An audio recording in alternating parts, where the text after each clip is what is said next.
don't have to prove to anyone that we are living in a changing world and a changing profession. As a leader, you may exude technical expertise or capably manage your agency, but it's only when you solve people's problems and confidently lead them through change does your collective value soar.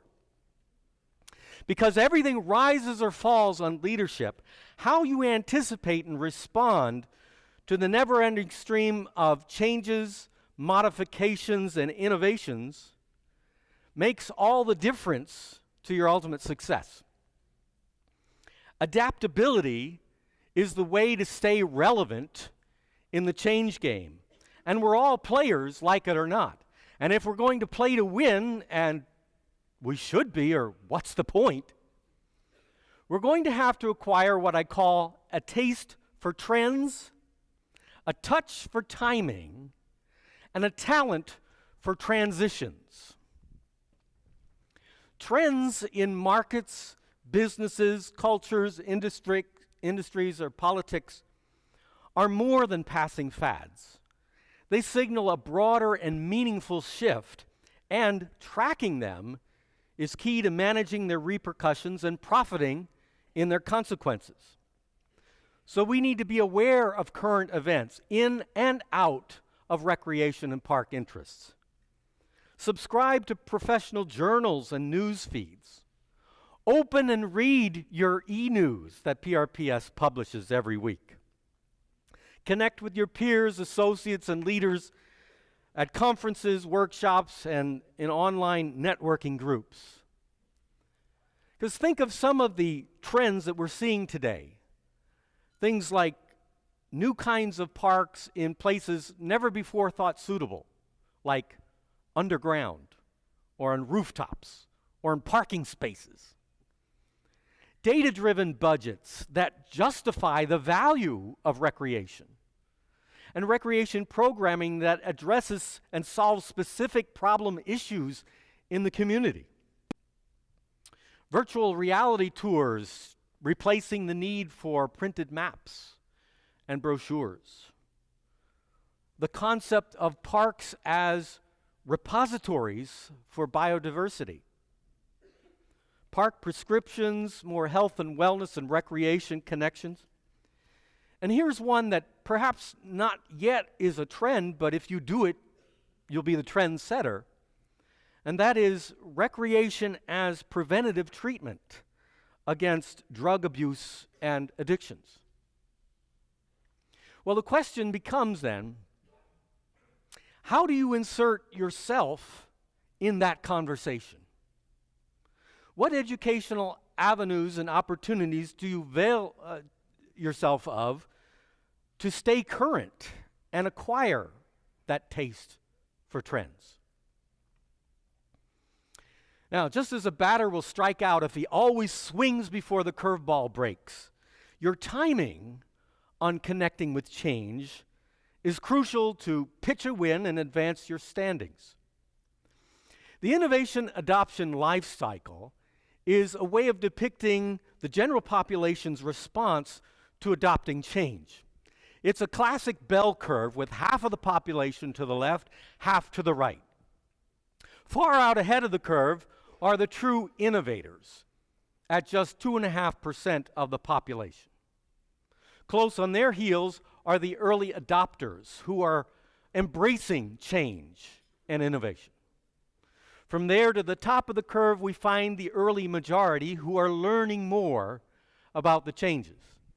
Now, how many of you have downloaded and are using the mobile conference app? There you are, right there. That's great.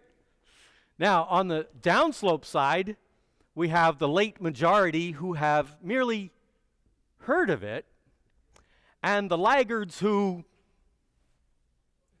remain unaware. So again, the question becomes, now as you consider your own particular change issue,